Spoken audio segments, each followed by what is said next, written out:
the effective resistance between A and B if the resistance of each resistor is R ohm will be. That means हमें calculate करना है effective resistance between A and B. सो इस circuit को हम draw कर सकते हैं by symmetry, या हमें जूम कर सकते हैं कि इस वाले पॉइंट पे 3i एम्पियर की करंट फ्लो कर रही है.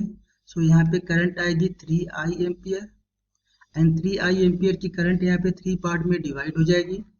सो इस वाले वायर में, अपवर्ड वाले वायर में करंट आएगी i एम्पियर, मिडिल वाले वायर में करंट आएगी i एम्पियर एंड डाउनवर्ड वाले वायर में करंट आएगी i एम्पियर. सो अप वाले पॉइंट, मिडिल वाले पॉइंट एंड डाउनवर्ड वाले पॉइंट का पोटेंशियल सेम होगा, क्योंकि तीनों वायर में करंट का वैल्यू सेम है एंड तीनों वायर का रेजिस्टेंस सेम है. सो तीनों पॉइंट का पोटेंशियल सेम होगा. जब तीनों पॉइंट का पोटेंशियल सेम होगा तो इस रेजिस्टेंस में और इस रेजिस्टेंस में करंट फ्लो नहीं करेगा. सो इसको हम यहाँ से सर्किट से रिमूव कर सकते हैं.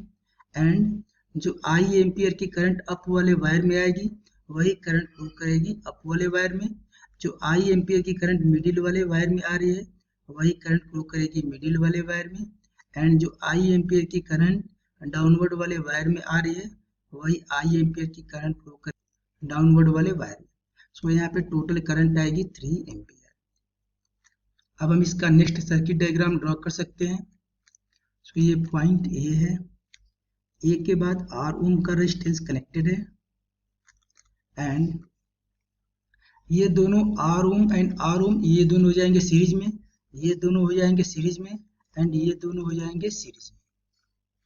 सो R ओम एंड R ओम का सीरीज कॉम्बिनेशन हो जाएगा 2R. अप वाले वायर में ये 2R ओम का रेजिस्टेंस हो जाएगा. मिडिल वाले वायर में R प्लस R यानी 2R ओम का रेजिस्टेंस हो जाएगा एंड डाउनवर्ड वाले वायर में R plus R that means 2R ओम का रेजिस्टेंस कनेक्ट. एंड ये तीनों रेजिस्टेंस एक जंक्शन पे मिल रहे हैं तो यहाँ पे ये हो जाएगा जंक्शन. एंड जंक्शन के बाद एक हम R ओम का रेजिस्टेंस बनाएंगे, उसके बाद पॉइंट B. सो ये हो जाएगा पॉइंट B, ये हो जाएगा R ओम का रेजिस्टेंस. अब यहाँ पे हम देख सकते हैं कि तीन रेजिस्टेंस कनेक्टेड है इन पैरेलल कॉम्बिनेशन में. So equivalent resistance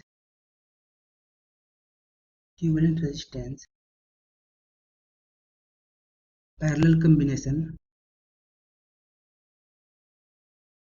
will be R equivalent is equal to R divided by N. That means इस तीनों का मैग्नीट्यूड सेम है तो इसके लिए फॉर्मूला होता है R equivalent is equal to R divided by N.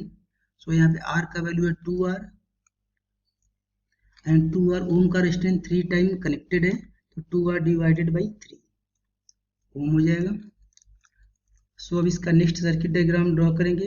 ये हो जाएगा पॉइंट ए, ये R ओम का रेजिस्टेंस कनेक्टेड है एंड 2R एंड 2R का इक्विवेलेंट रेजिस्टेंस आया 2R बाई 3. ये रेजिस्टेंस है 2R बाई 3. देन R ओम का रेजिस्टेंस कनेक्टेड है, उसके बाद ये पॉइंट है B. हमें कैलकुलेट करना है A एंड B के बीच equivalent resistance. So R ohm 2R by 3 and R ohm are connected in series combination. So equivalent resistance R equivalent is equal to R1 plus R2 plus R3. So R plus 2R by 3 plus R. So R plus R that means 2R plus 2R by 3. So 2R plus 2R by 3 it means R equivalent is equal to 8R by 3. ये हो जाएगा हमारा answer and ये match करेगा option number 20. Okay.